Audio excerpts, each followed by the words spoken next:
A quem cabe julgar a história? É bastante conhecido, né, essa frase, é quase já um dito popular que são os vencedores que contam a história. Então, nesse sentido, a gente poderia pensar eticamente, e é mais ou menos isso o que o Franz anuncia, quando ele fala da bomba atômica, e ele não atribui ela a nenhum nazista, ao fato de que também pessoas são exterminadas, ainda que seja como uma atividade de guerra, com bombas atômicas. Então, o ser humano ele pode fazer, utilizando da mesma razão, da mesma compreensão de mundo, do mesmo poder de bem julgar e distinguir o verdadeiro do falso, construir câmaras de gás e crematórios, assim como construir bombas e jogá-las durante a noite de aviões em uma altitude enorme. E depois a gente vai ter a Guerra Fria, a Guerra nas Estrelas, a produção de mísseis para lançar essa bomba atômica no outro continente, enfim, tem a Guerra Fria toda para mostrar que de fato é complicado julgar a história no sentido de que depende muito do ponto de vista e, dito em termos adequados, a fenomenologia, a ontologia fenomenológica, vai depender da situação. Agora, é a partir da situação também que não apenas as coisas ruins, mas as coisas boas podem ser projetadas. Isso permite que a gente não tenha, por exemplo, que a ética do porvir, que a gente não tenha que concordar com a Joana quando ela diz na página 119 que há só uma verdade, o horror de viver. Porque viver ele não será necessariamente um horror.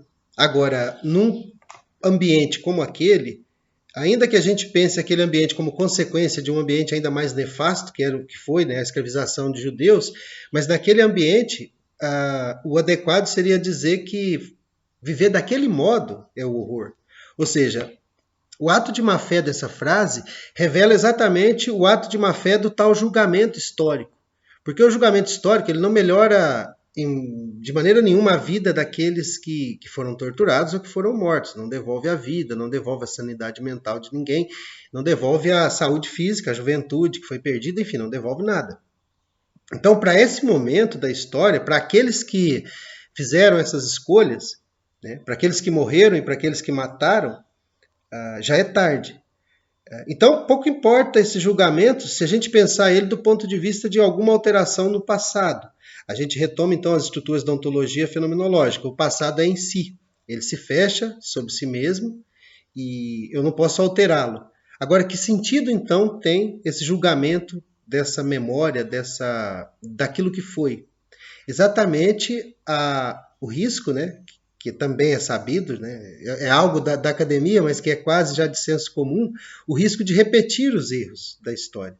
Então, a culpa, né, acalentada pelo Franz, a insistência dele em não sair do seu, em não abandonar o seu auto-sequestro, né, dele se mostrar ao mundo, tem que ver muito com isso, né? Enquanto a consciência negar essa parte negativa, essa sombra de si mesma, ela vai manter num quarto fechado tudo que ela pode fazer de ruim. E às vezes ela não pode fazer, mas está fazendo. Quando você aponta as câmaras de gás, você não vê as bombas atômicas. E como que duas bombas atômicas fizeram um estrago gigantesco, e como isso foi tão terrível quanto. Ah, não, mas isso aqui a gente fez de uma vez, né? E agora que a gente está vendo o resultado, e foi a primeira. O que os nazistas fizeram com o extermínio de judeus também foi a primeira vez, e eles tiveram que passar por esses resultados. Importa dizer, então, que assim como aconteceu na peça anterior, né? Desculpem, nas moscas não, mas também nas moscas, porque Sartre ali está chamando a atenção para a responsabilidade, né, que tem cada cidadão francês pelo fato da França estar ocupada. Mas quando a gente pensa lá em huis clos, né, entre quatro paredes, e a gente pensa aquela situação infernal, e a gente compreende que Sartre diz que aquele inferno ele foi construído e é mantido pela escolha livre de cada um dos integrantes, quer dizer, Inês, Estela e Garçon seriam aqueles que escolhem o inferno para si mesmos, o mesmo princípio reaparece agora. Então, independente daquilo que tenha sido vivido, é algo que foi escolhido, trazido ao mundo e vivido como valor. A gente tem que recuperar a figura, não agora do homem que efetivamente existiu, o Gerlach, né, o Helmut, Mas daquele personagem do Sartre, a gente tem que pensar aquele indivíduo como fazendo a história. E o indivíduo que se esconde é exatamente essa memória que a gente vai encontrar ecos disso, né, depois na escola de Franker, Walter Benjamin, mas é aquela história, aquela memória que demanda ser lembrada, né?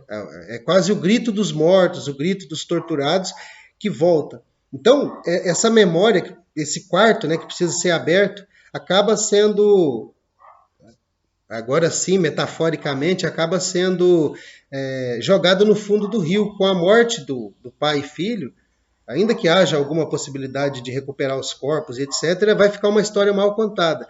Mas a vida do Franz e todo aquele material que ele deixou gravado, das confissões, evidente, toda a loucura do seu julgamento, é a loucura, né, dessa consciência quando ela se volta para si e não vê aqueles resultados tão lindos prometidos por ela mesma, quando do estabelecimento da razão, mas é o que também a escola de Frankfurt vai mostrar, né, a razão quando ela se torna instrumento e os males advindos dessa razão instrumental. Em outras palavras, a mera presença no mundo daquele indivíduo fazia com que o julgamento histórico se tornasse urgente. Era necessário rever aquilo que fora feito, era necessário devolver a riqueza que foi roubada, né, o trabalho que foi roubado. Mas isso não acontece. Nós tendemos, né, enquanto sociedade, a esconder essa nossa memória de modo a permitir que ela aconteça novamente. Mas nesse sentido, Sartre, eu estou usando aqui algo que eu já citei, né, mas é um texto História e Sociedade. Sartre diz o seguinte, em outros termos sobre ética: a ética é um momento da praxe, certos fins são assim estruturados, e sua relação ao conjunto histórico é tal que eles fazem desse momento a totalidade da praxis e o único meio de alcançá-los. Então, a ética se coloca por si. Isso quer dizer que a praxis, em um movimento dialético, desabrocha-se limitando.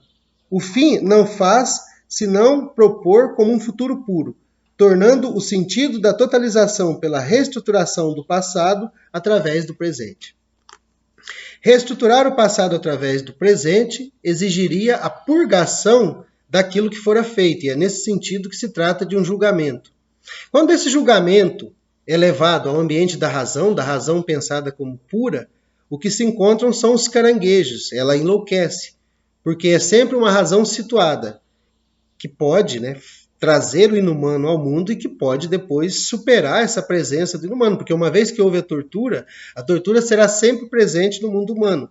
Uma vez que agora nós tivemos, né, os campos de concentração e os campos de extermínio, isso ainda é uma sombra que assombra, né, a consciência humana.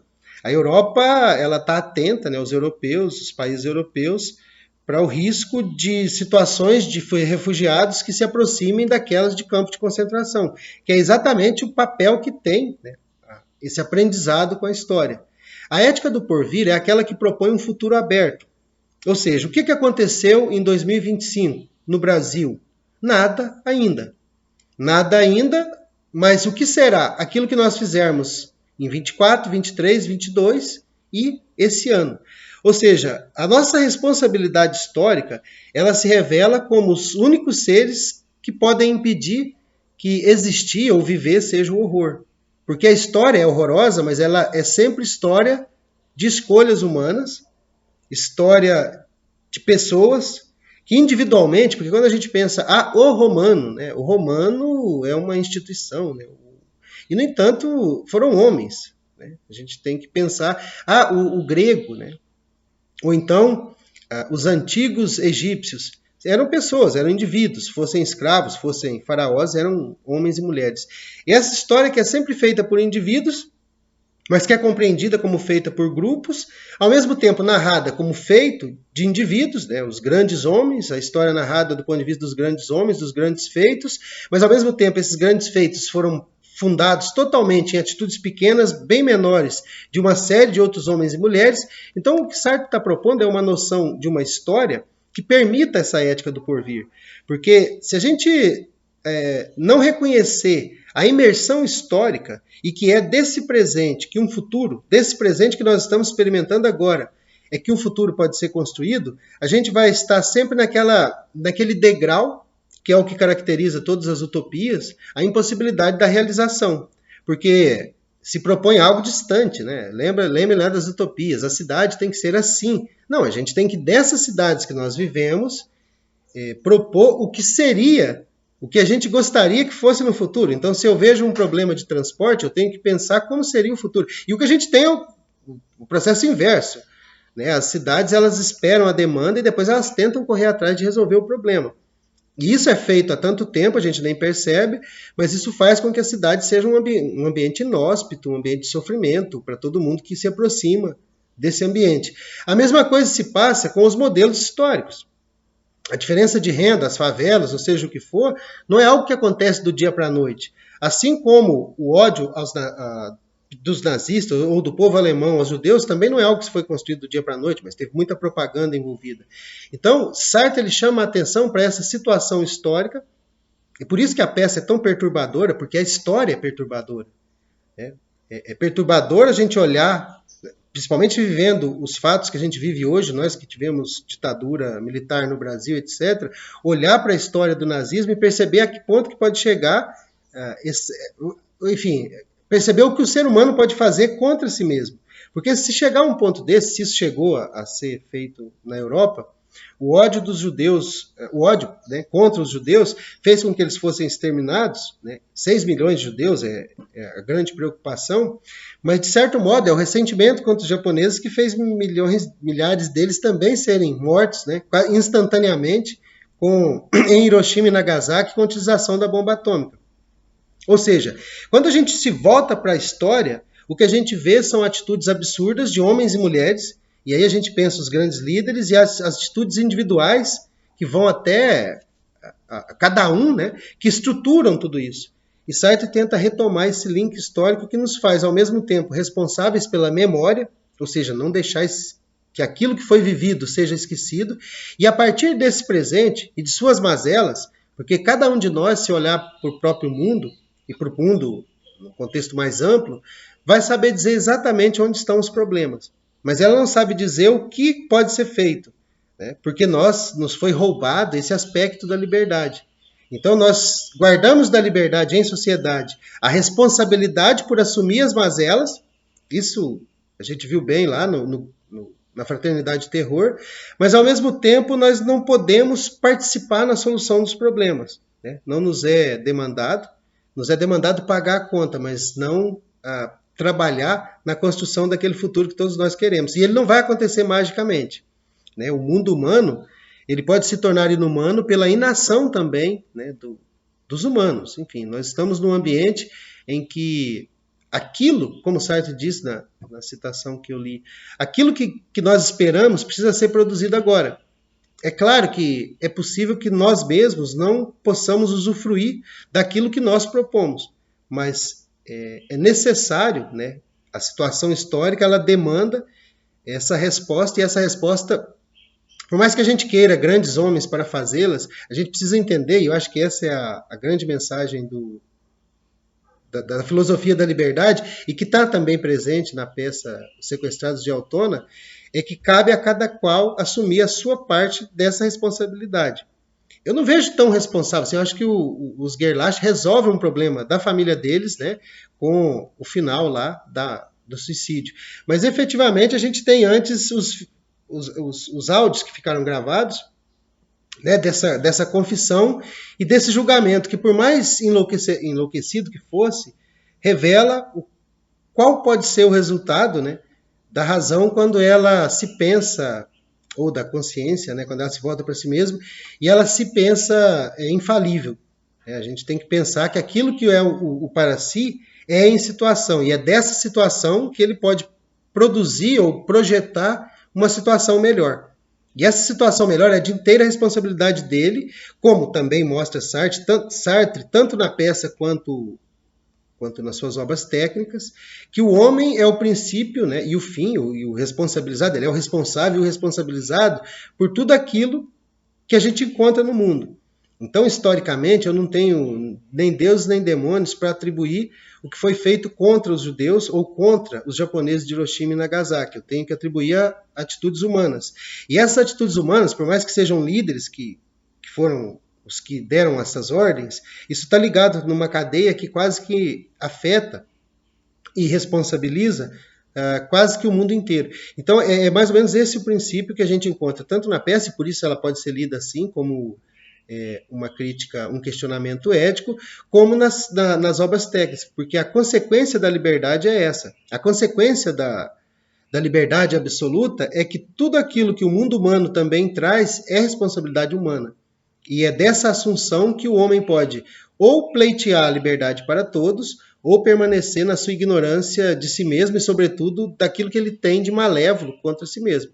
E aí sim, a verdade pode ser horrorosa, né? Porque nós a faremos horrorosa.